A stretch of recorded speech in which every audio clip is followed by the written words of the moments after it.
Atas nama Bapa dan Putra dan Roh Kudus, amin. Shalom alaikum bersama Mesias. Selamat bertemu kembali saudara dengan saya Archimandrit Romo Daniel Biantoro, Ketua Umum dan pendiri dari Gereja Ortodoks Indonesia. Hari ini adalah tanggal 19 bulan September tahun 2022. Kali ini pertanyaan datang dari saudara Eric Stephen. Sebenarnya udah lama pertanyaan ini. Maaf saudara Eric, baru sekarang bisa jawab. Eric Stevens, selamat siang Romo. Saya Eric dari Katolik dan ingin bertanya mengenai Maria. Bagaimanakah Gereja Ortodoks melihat Maria dalam hubungannya dengan keselamatan? 2. Dalam Gereja Katolik terdapat banyak sekali gelar untuk Maria seperti Notre Dame, Dei Genetrix, Ratu Surga, Pengantara, Pembela, Penolong, Tabut Perjanjian, Mempelai Roh Kudus, Ratu para Malaikat, dan lain-lain. Apakah dalam Ortodoks juga ada gelar seperti itu? Mohon penjelasannya Romo, Tuhan memberkati selalu. Saudara Erik, terima kasih atas pertanyaan yang sudah dikirimkan. Pertanyaan saudara, bagaimana Gereja Ortodoks melihat Maria dalam hubungannya dan keselamatan?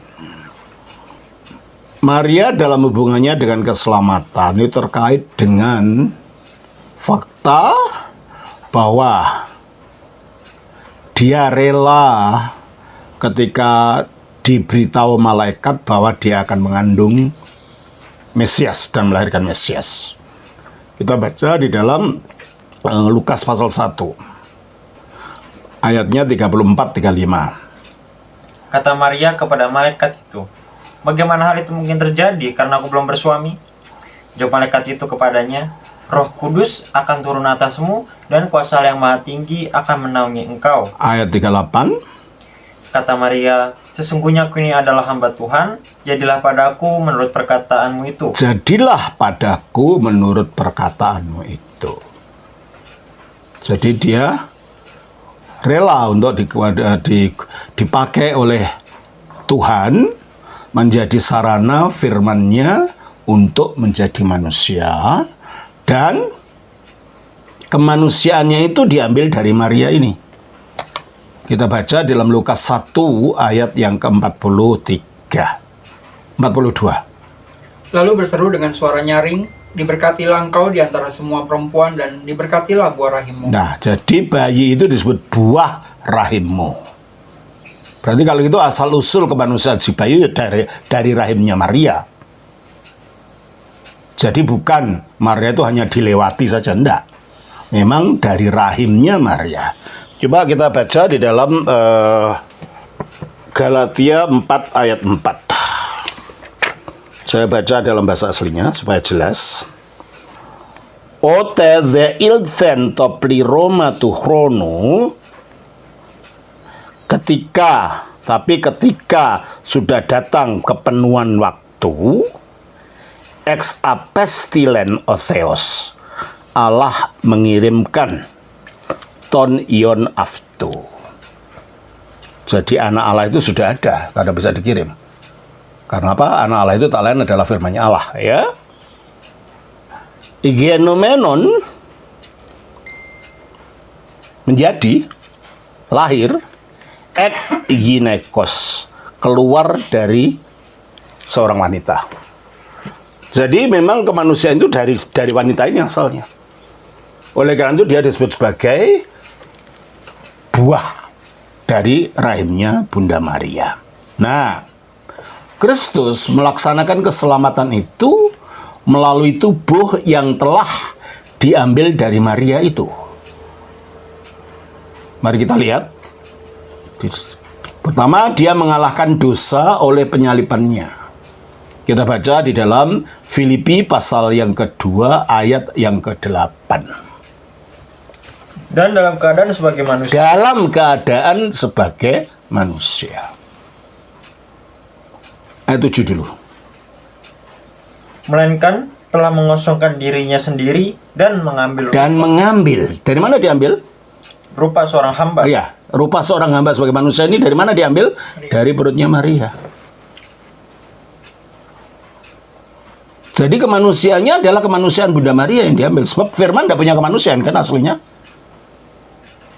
Firman itu sama dengan Allah yang di dalamnya dia berada, roh.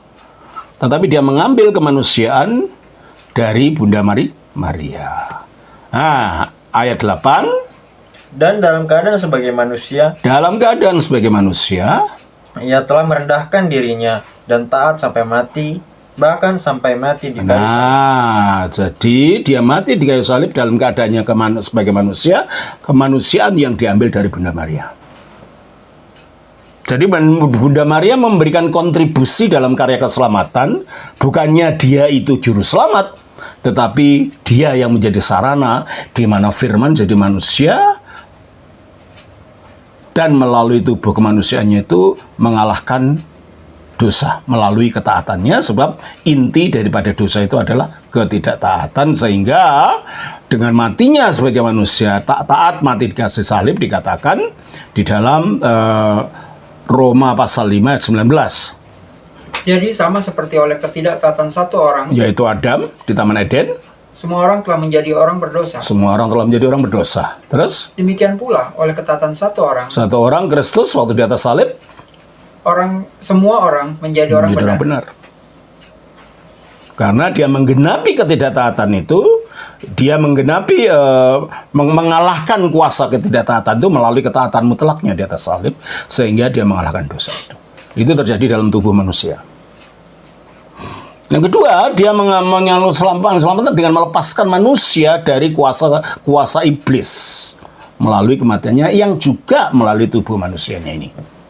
Coba kita baca di dalam Ibrani pasal yang kedua ayat 14. Karena anak-anak itu adalah anak-anak dari darah dan daging, Maksudnya manusia ini terdiri dari darah dan daging, maka ia juga menjadi sama dengan mereka. maka ia juga, Firman itu juga menjadi sama dengan manusia itu, Dan mendapat bagian dalam keadaan mereka. mendapat bagian dalam keadaan mereka, ya total manusia berarti. Terus, Supaya oleh kematiannya, nah mengapa jadi manusia? Supaya bisa mati. Sehingga dengan melalui kematiannya dia masuk ke alam maut. Kalau tidak punya tubuh gimana mati? Nah tubuhnya diambil dari mana? Ya tadi diambil dari rahim Bunda Maria. Terus? ia memusnahkan dia, yaitu iblis yang berkuasa atas maut. Ya, oleh kematiannya melalui tubuhnya yang diambil dari Bunda Maria ini, ia memusnahkan dia yang berkuasa atas maut, yaitu iblis. Kalau iblis berkuasa atas maut, berarti setiap orang yang mati secara teori, secara kacamata rohani, berada di bawah kuasa iblis ini. Yesus mati dengan dalam tubuh manusianya. Kalau keilahiannya tidak bisa mati ya, karena ilahi tidak bisa mati. Tapi dalam kemanusiaannya itu mati, tapi tidak mati terus. Pada hari ketiga dia bangkit. Dan ketika dia bangkit, iblis yang berkuasa atas maut itu tidak bisa menarik kembali Yesus untuk masuk ke dalam kuburan tetap mati. Berarti iblis tidak berkuasa atas Yesus, iblis telah dikalahkan oleh Yesus. Yang terakhir, dia mengalahkan kematian melalui kebangkitannya dengan tubuh yang sama tadi. Kita baca di dalam Roma pasal 6 ayat 9. Karena kita tahu bahwa Kristus sesudah ia bangkit dari antara orang mati, tidak mati lagi. Maut tidak berkuasa lagi atas dia. Maut tidak berkuasa lagi atas dia.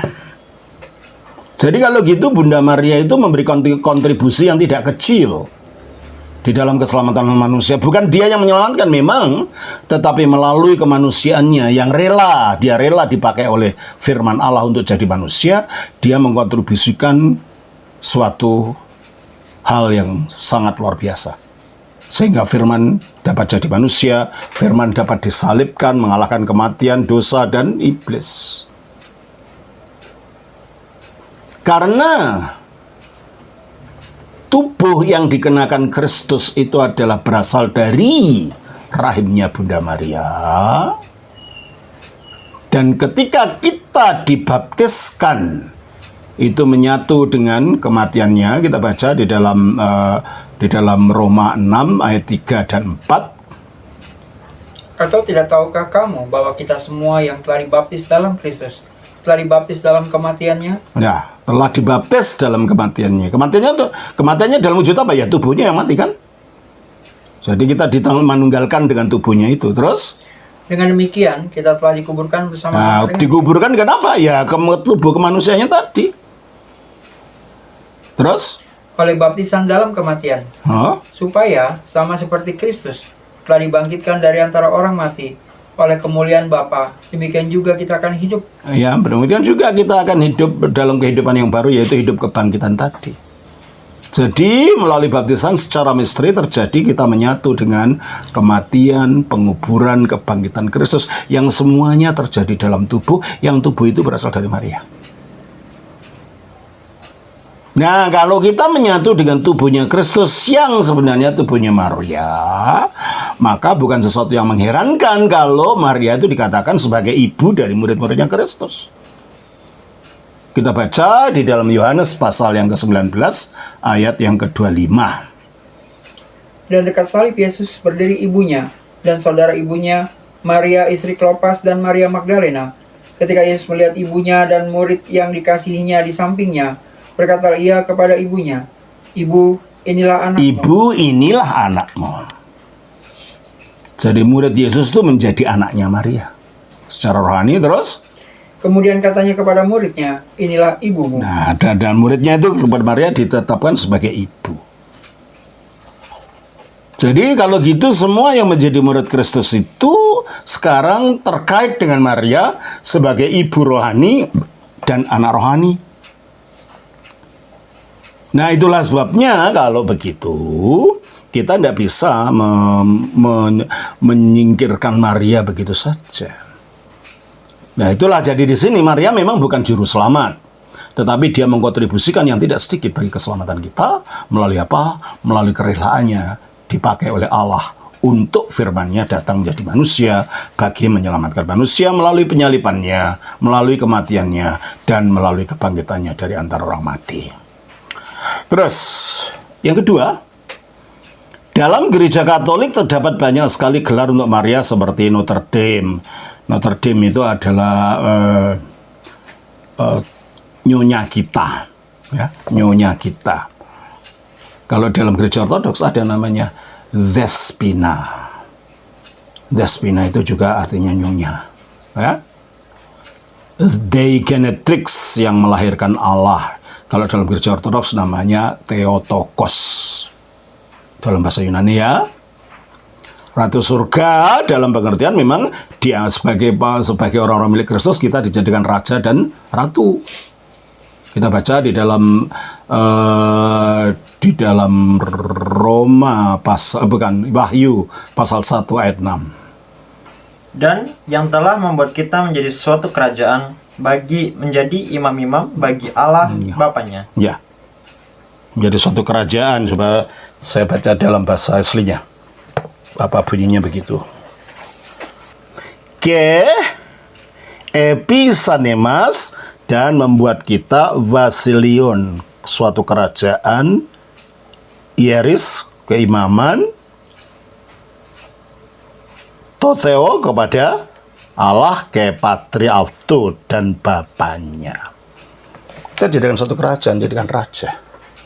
Lah Maria, karena kita semua adalah dalam Kristus, kita semua jadi raja. Maka Maria sebagai ibunya dari kita semua, ya tentulah ratu surga itu. Bukan berarti dia istrinya Allah, tetapi itu adalah kemuliaan yang diterima sebagai dia, sebagaimana kemuliaan akan diterima diberikan kepada kita. Pengantara dalam gereja Ortodoks, pengantara adalah pengantara kelahirannya.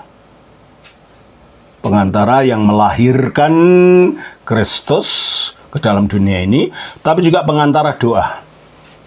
Karena dia mendoakan kita di surga sana. Pembela.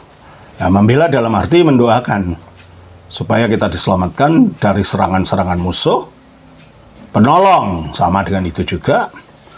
Tabut perjanjian. Mengapa disebut tabut perjanjian? Ya, karena tabut itu adalah tempat di mana loh batu dari Musa itu disimpan.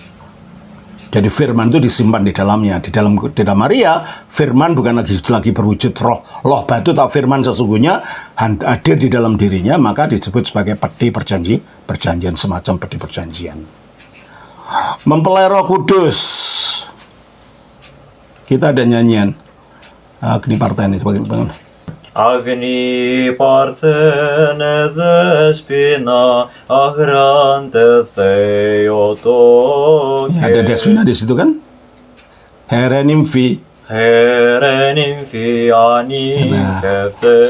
Salam bagi pengantin yang tak bernikah. Ya, kita disebut pengantin di sana ya. Tapi ini makna rohani loh ya, jangan dianggap pengantin dalam pengertian fisik ya. Ya.